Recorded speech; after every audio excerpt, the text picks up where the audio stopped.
Alice was beginning to get very tired of sitting by her sister and of having nothing to do. Once or twice she had peeped into the book her sister was reading. Why it had no pictures or conversation in it? Well, sometimes a book didn't need to have them, Alice. What is the use of a book without pictures or conversation? It's different from the books that you usually read. So she was considering in her own mind whether the pleasure of making a daisy chain would be worth the trouble of getting up and picking the daisies, when suddenly a white rabbit with pink eyes ran close by her. There was nothing so very remarkable in that, nor did Alice think it so very much out of the way to hear the rabbit say to itself, oh dear, I shall be late." When the rabbit actually took a watch out of its waistcoat pocket and looked at it, and then hurried on, Alice started to her feet, for it flashed across her mind that she had never before seen a rabbit with either a waistcoat pocket or a watch to take out of it. Burning with curiosity, she ran across the field after it, and fortunately was just in time to see it pop down a large rabbit hole between the trees. Well, after such a fall as this, I shall think nothing of tumbling downstairs. How brave the old thing at home. Why, I wouldn't say anything about it, even if I fell off the top of the house. I wonder how many miles I have fallen by this time.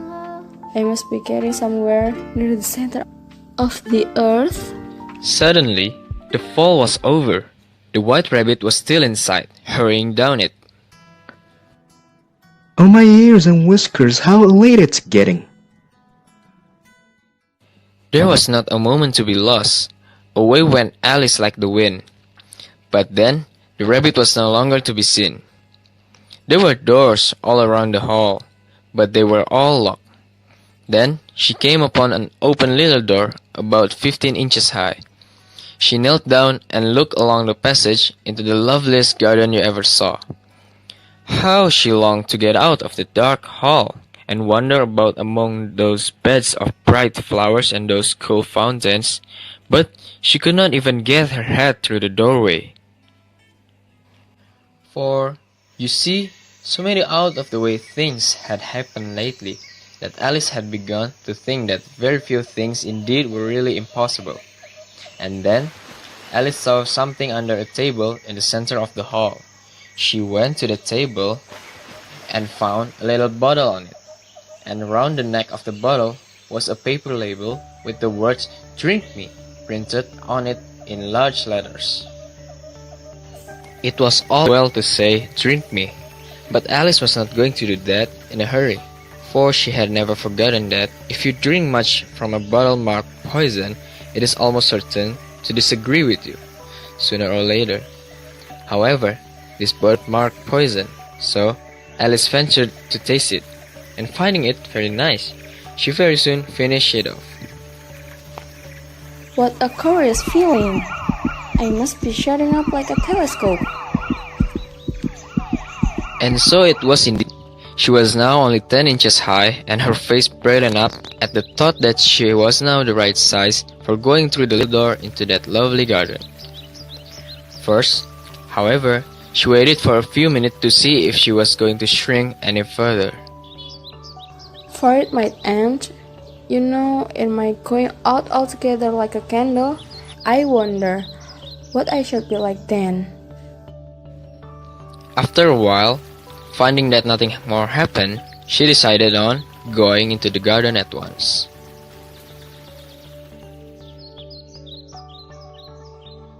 Alice saw a mouse in the garden. Would it be of any use now to speak to this mouse? Everything is so out of the way down here that I shall think very likely it can talk. At any rate, there is no harm in trying. Oh, mouse? Oh, mouse? Perhaps it doesn't understand English. I dare say it's a French mouse. Oui, ma chat. That was the first sentence in her French lesson book. The mouse seemed to quiver all over with fright. Oh, I beg your pardon. I quite forgot you didn't like cats. Not like cats. Would you like cats if you were me? Well, perhaps not. Don't be angry about it. And yet, I wish I could show you our cat Dinah. I think you would take a fancy to cats if you could only see her. She is such a dear, quiet thing, and she sits purring so nicely by the fire, licking her paws and washing her face. And she's such a capital one for the catching mice. Oh, I beg your pardon. We won't talk about her anymore, if you would rather not. We indeed. As if I would talk on such a subject. Our family always hated cats. Nasty, low, vulgar things. Don't let me hear the name again. I won't indeed. Fine. Anyway, come with me. I'll tell you my history and you'll understand why it is I hate cats and dogs. It was high time to go, for the garden was getting quite crowded with the birds and animals. There were a duck and a dodo, a lory and an eaglet, and 2 crabs. The whole party went with Alice and the mouse. Duck, canary, lory, eaglet, and 2 crabs are following Alice and the mouse because they were curious about what they are talking about. Sit down, all of you. You all must be tired. Thank you for letting us to join you. They all sat down at once in a large ring with the mouse in the middle. You promised to tell me your history, you know. And why it is you hate cats and dogs? Mine is a long and sad tale. It is a long tale certainly, but why do you call it sad? Alice assumes he's talking about his tale rather than a story. You are not attending. What are you thinking of? I beg your pardon. You had got to the 5th band, I think. Alice again misinterprets the mouse's meaning. I had not. Alice takes to mean a knot and offers to help the mouse untangle. This use of puns, based upon paranomasia in which Alice misunderstands the mouse, yet again helps reinforce the reader's naivete and immature perception of the world. A knot! Oh, let me help to undo it. I shall do nothing of the sort. You insult me by talking such nonsense. I didn't mean it, but you're so easily offended, you know.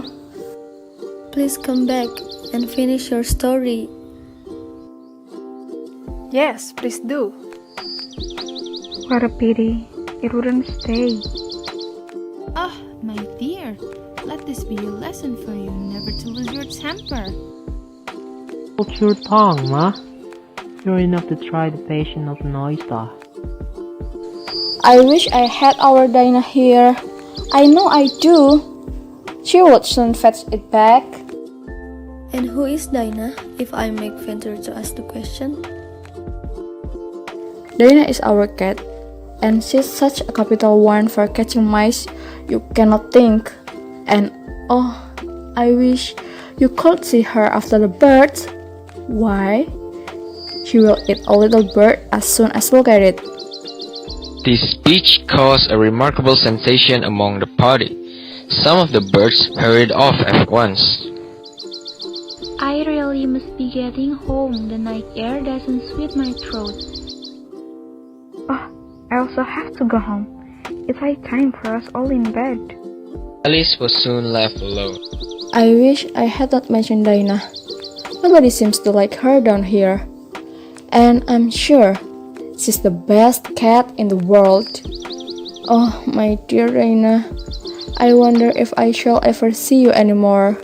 And here poor Alice began to cry again, for she felt very lonely and low-spirited, and half hoping that the mouse had changed his mind and was coming back to finish his story.